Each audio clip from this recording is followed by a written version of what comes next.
स्वागत है आपके अपने YouTube channel Nishant tricky maths में। दोस्तों देखिए, ये परसेंटेज का पार्ट 2 है। इसमें मैं आपको कुछ बेसिक सवाल और इसमें आज मैंने रखा है कि कमी और वृद्धि वाले सवाल को आपको करा सकूं। तो चलिए दोस्तों, वीडियो को शुरू करते हैं। देखिए, आपके सामने पहला सवाल है कि यदि x माइनस वाई का 60% बराबर है 45 plus percentage of x plus Y है और y बराबर x का k परसेंट है, तो k का 21% ज्ञात करना है आपको। तो देखिए, इस तरह के सवाल मैंने आपको पार्ट 1 में भी कराए थे। देखिए, ये एक थोड़ा अलग है उससे। तो चलिए शुरू करते हैं इस सवाल को। देखिए, कह रहा है कि यदि x माइनस वाई का 60%, जो आपसे कहे वो करते जाइए। x माइनस वाई का 60% बराबर कह रहा है 45% ऑफ x प्लस वाई के। यही सवाल है आपका। तो देखिए, परसेंटेज से परसेंटेज कट जाएगा। 15 चौका 60, 15 तिया 45, 4 को इससे गुणा करेंगे तो 4x माइनस 4y बराबर, इसको इसमें गुणा होगा तो 3x प्लस 3y हो जाएगा। यहाँ से 4x माइनस 3x, यहाँ से x बराबर आ जाएगा 7y। इधर घट जाएगा, 4x माइनस 3x x आ जाएगा, माइनस 4 उधर जाएगा, प्लस 4, 4 3 7y हो जाएगा। x बराबर 7y है। तो आपसे पूछ रहा है कि y बराबर x का k परसेंट। सवाल यहाँ पर एक देखिए और कहा है कि y बराबर x का k परसेंट, y बराबर x का k परसेंट। देखिए, y बराबर x का k परसेंट, यहाँ से अगर आप y निकालेंगे तो यहाँ से आ जाएगा x बटे 7 बराबर y है। तो हम रख देते हैं y के स्थान पर, x बटे 7 बराबर x का k परसेंट मतलब k बटा 100। इधर x से x कट जाएगा, ये गुणा में उस तरफ जाएगा, इस तरफ उसका गुणा हो जाएगा, तो यहाँ से आ जाएगा 100 बराबर 7 k। 100 बटे 7 बराबर k, यहाँ से k का मान 100 बटे 7 आ गया है। तो आपसे पूछ कर रहा है कि x का k परसेंट है, तो k का 21% क्या होगा। k का 21%, तो k कितना है यहाँ पर 100 बटे 7, 21% मतलब 21 बटे 100। यहाँ 100 से 100 कट जाएगा, 7 नहीं 21, यहाँ नहीं, ये हमारा 3 ही इसका सवाल का उत्तर हो जा रहा है। देखिए ऑप्शन नंबर डी। दोस्तों, आपके सामने अगला सवाल है कि संख्या a और b क्रमशः 30% और 50% अधिक है संख्या c से, तो a और b का अनुपात कितना होगा। ये सवाल है आपके सामने। देखिए दोस्तों, इस टाइप के सवाल में हम c को कुछ भी मान सकते हैं, क्योंकि इसमें कहीं कोई रियल वैल्यू नहीं दिया हुआ है। 30% और 50% अधिक है, वो भी परसेंटेज में। तो हम मान लेते हैं ये संख्याएँ हैं a b c संख्या है। मान लीजिए संख्या c 100 है, मान लेते हैं, अपने आसानी हो। 100 अगर मानेंगे तो आपको आसानी पड़ेगा। आप कुछ भी मान सकते हैं संख्या को, आप ये x मानकर भी कर सकते हैं। तो मैं 100 मान रहा हूँ क्योंकि आसानी होगा। तो संख्या a और b क्रमशः 30% अधिक है। संख्या a और b क्रमशः 30% और 50% अधिक है। संख्या a 30% अधिक है, तो 100 से 30% अधिक है 130 होगा ये संख्या। ये b 50% है अधिक है, तो ये 100 से अधिक 50% मतलब 150 होगा। अब दोस्तों, मुझसे ये मतलब संख्याएँ मिल गई हमको, 100, 130 और 150। तो हमसे पूछा है a और b का अनुपात कितना होगा। पूछा है कि a अनुपात b का मान क्या होगा। तो मुझे पता है कि a 130 है और अनुपात लगा दिया 150 b है। तो आप देखिए 0 से 0 कट जाएगा, यहाँ पर आ गया 13:15। a और b का अनुपात 13:15 है। Option number A is the right answer. देखिए दोस्तों, आपके सामने तीसरा सवाल है कि यदि a की आय b की आय से 60% कम है, तो b की आय a की आय से कितने प्रतिशत अधिक होगा। देखिए दोस्तों, इस टाइप का सवाल बहुत ही सरल होता है और ये अब तो नहीं पूछा जाता, पहले इसे बहुत पूछा जाता था एग्जामों में।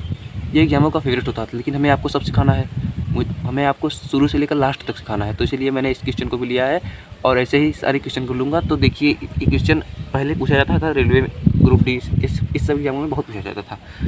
तो देखिए दोस्तों, इस सवाल को करने के लिए हमसे क्या कहा है कि यदि a की आय b की आय के से 60% कम है, तो b की आय a की आय से कितने प्रतिशत अधिक होगा।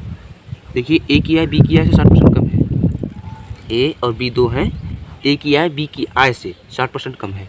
हमने अभी आपको जस्ट इससे पहले जो सवाल कराया था उसमें 3 थे, मैंने c को कुछ भी मान लिया था क्योंकि c के बारे में मुझे नहीं पता था। उसमें कहा है कि a की आय b की आय से, यानी b की आय जितना भी होगा उससे 60% कम a की आय है। तो मैंने आप इसको x भी मान सकते हैं, मैंने इसको 100 मान लिया। आप x मानकर भी करेंगे तो भी आंसर आएगा। मैं 100 मान रहा हूँ। b को मैंने 100 b की आय मैंने मान लिया कि 100 रुपये, वो 100 रुपये कमाता है। उसके बाद कह रहा है कि यदि a की आय b की आय से 60% कम है, ये 100 है, तो 100 का 60% कितना होगा। 60 ही होगा। 100 का 60% 60 ही होता है। तो हम कह रहे हैं कि 60 ही होता है, यानी 60 से 60 ही कम है। तो 60 कम है तो कितना है, ये 40 है। अगर ये 100 है तो इससे बी किया है, से ए किया है, 60% कम थी इसलिए 100 है, तो ये 40 होगा। अब ये पूछ रहा है कि तो बी किया है, ए किया है से कितने प्रतिशत अधिक है। तो बताइए कितना अधिक है, 60 अधिक है, किससे, 40 से। और हमें लाना किस में है, परसेंटेज में। तो परसेंटेज से 100% से गुणा कर देंगे। देखिए 0 से 0 को आप काट देंगे, इसे आप काटेंगे 25 100 का 100 होता है, 25 छक्का 150, यानी कि कितना अधिक है, 150%। Option number B. तो आपके सामने चौथा सवाल है कि दो संख्याएं किसी तीसरी संख्या से क्रमशः 25% और 40% कम है, तो पहली संख्या दूसरी संख्या का कितना प्रतिशत है। मैं आपको एक ही टाइप के 3-4 सवाल इसलिए कराता हूँ क्योंकि आपका बेसिक आपका मतलब फंडा क्लियर हो जाए कि कैसे करना है, क्या करना है। अगर आप बहुत बच्चे ऐसे होते हैं जिनको एक सवाल में नहीं समझ में आता है, तो इसीलिए मैंने कई क्वेश्चन ले लेता हूँ। तो देखिए ये क्वेश्चन लिया हूँ कि दो संख्या किसी तीसरी संख्या से क्रमशः 25% और 40% कम है, तो पहली संख्या दूसरी संख्या का कितना प्रतिशत है। बहुत ही सरल सवाल। देखिए दो संख्याएं हैं, मान लीजिए मैं संख्या पहले को ए, दूसरे को बी, तीसरे को सी मान लेता हूँ। 3 संख्याएं थी, दो संख्याएं किसी तीसरी संख्या से। जब तीसरी संख्या की बात हुई है तो तीसरी संख्या मुझे कुछ ना कुछ मानना पड़ेगा, मैं सब मान लिया। दो संख्या किसी तीसरी संख्या से क्रमशः 25% 40% कम है। इससे ये 25% कम है, 75 होगा। ये 25% कम है तो 75 होगा। ये 40% कम है तो ये 60 होगा। अब पूछ क्या रहा है, तो कम है तो पहली संख्या दूसरी संख्या का कितना प्रतिशत है। पहली संख्या दूसरी संख्या का, पहली संख्या 75, दूसरी संख्या का 60 का कितना प्रतिशत है। तो प्रतिशत 100% से गुणा कर देंगे। इस 0 से इस 0 को काट देंगे, 2 3 6, 2 5 10। अब 3 से इसको काट देंगे तो 3 दूनी 6, 1 7 3 5 15, 25 25 125%। यही आपका उत्तर हो जाएगा, ऑप्शन नंबर डी। यही आपका आंसर हो गया। देखिए मेरे दोस्तों, आपके सामने एक सवाल है कि दो संख्याएं क्रमशः किसी तीसरी संख्या से 50% और 75% कम है। दूसरी संख्या को कितने प्रतिशत बढ़ाया जाए कि वह पहली संख्या के बराबर हो। दोस्तों सवाल ही देखिए, बहुत ही अच्छा सवाल है। देखिए कुछ सवाल है इसमें नहीं, जैसे मैंने आपको अभी सवाल कराया उसी टाइप का सवाल है, लेकिन इसमें थोड़ा सा अंतर है कि बढ़ाया जाए, कितने प्रतिशत बढ़ाया जाएगी पहली संख्या के बराबर हो। अभी तक ऐसा आपने सवाल नहीं किया था, तो मैंने सोचा कि इस टाइप का एक सवाल करा दूँ। तो देखिए दोस्तों, दो संख्याएं क्रमशः किसी तीसरी संख्या से 50% और 75% कम है। तो वही करिए, ए बी सी 3 संख्याएं हैं, जिसमें से तीसरा संख्या 100 मान लीजिए, 100 है, मान लिया मैंने कि 100 है। तो दूसरी संख्या क्या हो जाएगी, 75% कम है यानी 25। और पहली संख्या देखिए क्रमशः का बात, क्रमशः मतलब समझते हैं आप, पहले ये फिर ये। तो ये पहले 50% था तो 100 में से 50 घटाओगे, यहाँ से 50 आ गया। और 75% कम है यानी 125 है। 100 का 75% 75 होता है। तो यानी दूसरी संख्या तीसरी संख्या से 75 कम है, तो तीसरी संख्या तो 100 है, तो 100 का 75 कम है, तो यानी 100 में से 75 घटा दीजिए तो 25 है। तीसरी संख्या से 75 कम यानी 25 है। तो अब क्या कह रहा है सवाल कि दूसरी संख्या को कितने प्रतिशत बढ़ाया जाए कि वो पहली संख्या के बराबर हो। दूसरी संख्या क्या है, 25। 25 को कितना बढ़ाया जाए कि वो दूसरी संख्या के बराबर हो, 50 के, पहली संख्या के बराबर हो 50 के। तो मान लीजिए मैंने कि x% बढ़ाएगा कोई इंसान, तो इसको 50 आ जाएगा। तो यहाँ से आप समझ रहे हैं कि x% बराबर क्या हो जाएगा, 50 माइनस 25, 25। ये उत्तर आ गया आपका, x% बराबर 25, यानी 25% आप बढ़ाना पड़ेगा। उत्तर आ गया आपका। देखिए दोस्तों, आपके सामने अगला सवाल है कि जब किसी संख्या में 20 जोड़ा जाता है तो वह स्वयं का 116% हो जाता है। संख्या क्या है।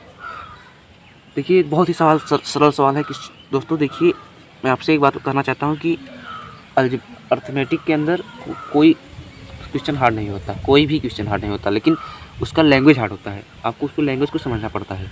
अगर आप अर्थमेटिक में लैंग्वेज को समझने लगे उसकी भाषा को, तो आपको अर्थमेटिक बहुत ही आसानी से आ जाएगा। और ये कब समझ में आएगा, आपको कब समझने लगेंगे, जब आप बहुत ही प्रैक्टिस करेंगे।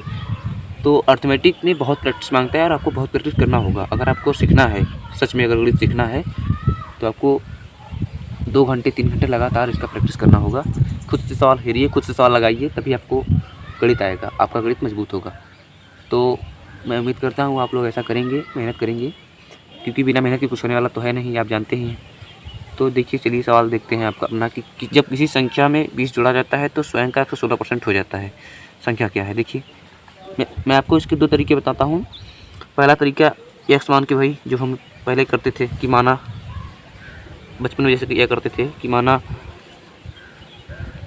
संख्या x है, ठीक है। मान लिया कि संख्या x है। अब देखिए क्या कर रहा है, जब किसी संख्या में x में संख्या में 20 जोड़ा जाता है, 20 जोड़ा जाता है तो वह संख्या, तो वह स्वयं का 116% हो जाता है, स्वयं का 116% हो जाता है। यही आपका सवाल है। अब आप इसको हल कर लेंगे, आपका आंसर आ जाएगा। देखिए x + 20 बराबर x गुणे 116%। देखिए 116% मैंने आपको बताया था कल आपको हल करने के लिए, जहाँ परसेंटेज वो बटा में 100 होता है। 2 पंचे 2 10, 2 अट्ठे 16, 50 दूना 100, यहाँ से आ जाएगा 2 दूनी 4, 2 9 18, 29/25। इसका मान कितना हो जाएगा, 29/25। अब देखिए यहाँ से x माइनस इसका गुणा इसमें हो जाएगा 29x/25। ये प्लस में था, इस तरफ आ गया माइनस में, और ये +20 उधर जाएगा -20। 25x - 29x -4x आएगा बटे 25 बराबर -20। इस माइनस से ये माइनस कट गया, इस 4 से आप इसको काटेंगे 5 बार में, x का मान आ जाता है 25 × 5 = 125। ऑप्शन नहीं दिया हुआ है, यही आपका आंसर हो जाएगा। ठीक है दोस्तों, तो ये था आपका बेसिक तरीका। अब मैं आपको एक तरीका और बताता हूँ इसका, उसका फ्रैक्शन मेथड, जो आपको अच्छा लगेगा उसी का उपयोग आने वाले सवालों में आप उससे उस तरीके से ही करना। ये तरीका तो बहुत ही बेसिक हो जाता है, आपको बेसिक तो ज़्यादा तरीका तो आता ही होगा, ये तो मैंने इसीलिए बता दिया। अब आपको चलिए बढ़िया तरीका बताता है। देखिए दोस्तों, देखिए हमारा तरीका क्या है कि देखिए कह रहा है कि जब किसी संख्या में 20 जोड़ा जाता है तो वह स्वयं का 116% हो जाता है। अच्छा, फ्रैक्शन मेथड से, यानी 116% का मान कितना होता है, 29/25। हम मान लें कि अगर 25 संख्या है, मान लिया कि संख्या 25 है, तो और 25 से कितना हो रहा है, 29। तो आप ही बताइए 25 में कितना जोड़ेंगे कि 29 हो जाएगा, 4 जोड़ेंगे, और इसी 4 की वैल्यू दिया हुआ है कि 20 जोड़ने पर, यानी 20, 4 की वैल्यू 20 है, तो एक की वैल्यू के यहाँ कितना आ जा रहा है, 5। और हमसे पूछा है कि संख्या क्या है, संख्या 25 माना, तो 25 × 5 = 125। यही आपका आंसर हो गया। मैंने आपको उस तरीके से भी मानकर भी लगा कर दिखाया। अब आप इस टाइप के सवालों को इसी तरीके से लगाएंगे तो आपको बहुत ही आसानी होगा, और ये सवाल अगर आप मान कर लगाएंगे तो समय भी लगेगा, आपका समय भी जाएगा, और इस तरीके से जल्दी आंसर आ जाएगा। तो चलिए दोस्तों, अगला सवाल लेते हैं। देखिए दोस्तों, आपके सामने सवाल है कि एक संख्या जो 16% बढ़ने पर 1914 हो जाता है, वह संख्या क्या है। तो मैंने आपको इस टाइप के सवाल भी कराएं, जस्ट इससे पहले वाला सवाल इसी तरीके का था, तो मैं आपसे उम्मीद करता हूँ, इतना तो उम्मीद कर ही सकता हूँ कि आप इस सवाल को खुद कर लेंगे। तो इस सवाल को मैं होमवर्क में दे देता हूँ HW में, आप इसे खुद लगाकर आंसर को कमेंट में ज़रूर करिएगा। मैं जिसका आंसर सही होगा उसको रिप्लाई ज़रूर करूँगा। तो चलिए बढ़ते हैं अगले सवाल की तरफ। देखिए दोस्तों, आपके सामने अगला सवाल है कि दो संख्याओं का अंतर 1020 है यदि बड़ी संख्या का 7.6%, छोटी संख्या का 12.4% बराबर है, तो दोनों संख्याओं का योग कितना होगा। देखिए दोस्तों, इस सवाल को कैसे हल करेंगे। देखिए, दो संख्याओं का अंतर 1020 है, यानी मैंने मान लिया पहली संख्या A, दूसरी संख्या B, और इन दोनों का अंतर कितना है, 1020।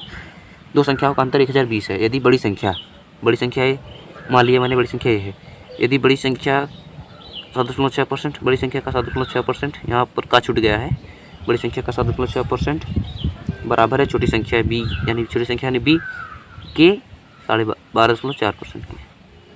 देखिए यहाँ से परसेंटेज कट जाएगा, दशमलव से दशमलव कट जाएगा, 4 से दोनों कट रहा है, 4 से काटेंगे तो 9 चौक 76, 31 चौका 124, यानी यहाँ से आ जाएगा A/B बराबर 31/19।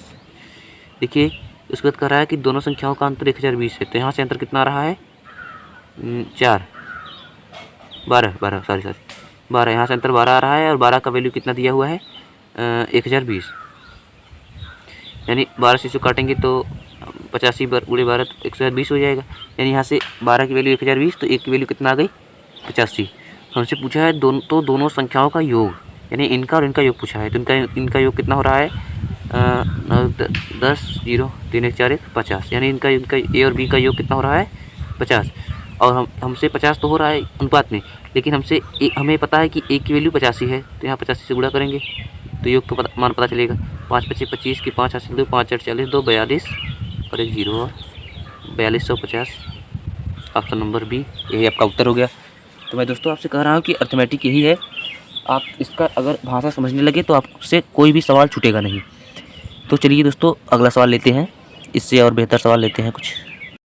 देखिए दोस्तों आपके सामने अगला सवाल है कि ए बी से 25% अधिक है और बी सी से 40% कम है। यदि सी डी से 30% अधिक है तो ए डी से कितने प्रतिशत कम है।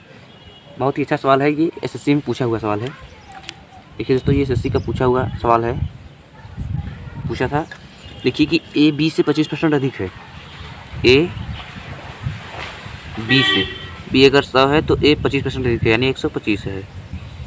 और क्या करा है, बी सी से 40% कम है, बी सी से 40% कम है। सी अगर 100 है तो बी कितना है, 40% कम यानी 60 है, 60%। और यदि सी डी से 30% अधिक है, सी डी से 30% अधिक है, डी 100 है तो सी कितना है, 30% अधिक यानी 130 है।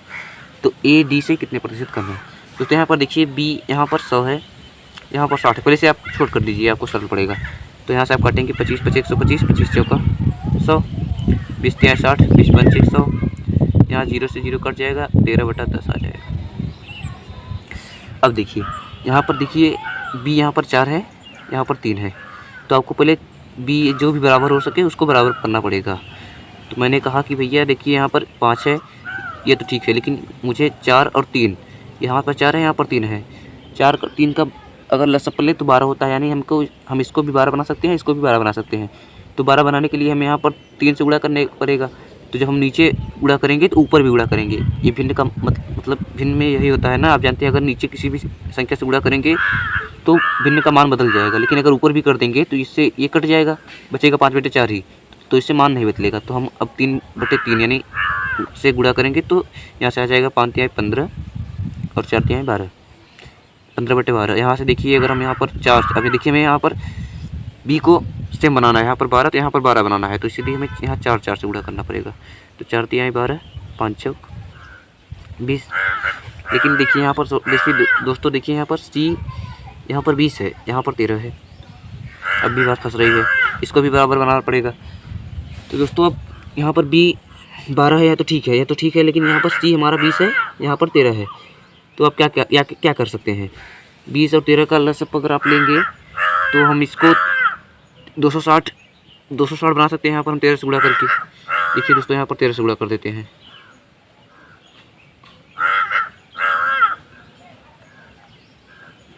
तो यहाँ पर क्या, यहाँ पर भी 260 बनाना पड़ेगा, तो यहाँ से 20 से गुणा कर देंगे, यहाँ पर 20 से गुणा होगा। यहाँ से आप देखिए गुणा करिए, 15 गुणा 13 करेंगे तो आ जाएगा 13 × 5 = 65 यानी 195 आ जाएगा। और यहाँ से 12 गुणा 13 करेंगे, 13 दूना 26 के 6 हासिल 2, 13 × 13 14 15 156 आ जाएगा। यहाँ पर भी 13 गुणा 12 करेंगे तो 156 हो जाएगा, और 13 गुणा 20 करेंगे 13 दूना 26 260 आ जाएगा। और यहाँ से जब करेंगे 13 दूना 26 260 बटे यहाँ पर 200। अब देखिए ये यहाँ पर 195 है, या बी देखिए यहाँ पर 156, यहाँ पर भी 156, सी यहाँ पर 260, सी यहाँ पर भी 260, डी यहाँ पर 200, यानी यही सब मान है हमारे। अब हमें आ गए हैं, तो पूछा क्या है कि ए डी से कितने प्रतिशत कम है। ए 195, डी से, डी कितना है 200 से कितने प्रतिशत कम है। तो बताइए कितना कम है, 5 किससे, 200 से, गुणे 100 कर देंगे, 2 0 से 2 0 कटेगा, यहाँ से 5/2 यानी 2.5% कम है। ये हमारा आंसर हो जाएगा ऑप्शन नंबर डी। तो चलिए दोस्तों आज का वीडियो यहीं तक रखते हैं। अगर आप लोगों को कुछ भी ज़रा सा भी समझ में आया हो, वैसे मुझे तो उम्मीद है पूरा कि मैं जो पढ़ाता हूँ वो आपको ज़रूर समझ में आता होगा। और अगर वीडियो अच्छा लगे तो लाइक करिएगा, सब्सक्राइब करना मत भूलिएगा प्लीज़। मैं आप लोगों के लिए इतना मेहनत से वीडियो बनाता हूँ, आप नहीं समझेंगे, आप नहीं समझेंगे तो कौन समझेगा। आप प्लीज़ अगर आपको मेरी मदद करना हो तो सब्सक्राइब चैनल को जरूर करिएगा। और मिलते हैं अगली वीडियो में। अगर आपको परसेंटेज पूरा सीखना है तो लगातार जितना वीडियो आ रहा है आप उसे देखते रहिएगा, देखकर अच्छे से नोट्स भी बनाते रहिएगा, तभी आपको मैथ समझ में आएगा। पहली बार मैथ पढ़िए तो उसका नोट्स बनाइए, दूसरी बार नोट्स नहीं बस रिवीजन होगा। तो पहली बार आप अगर मैथ पढ़ रहे हैं तो अच्छे से नोट्स बनाइए, उसका रिवीजन करिए, प्रैक्टिस करते रहिए। तब तक के लिए धन्यवाद। चलते हैं अगली वीडियो में, फिर मिलेंगे। जय हिंद।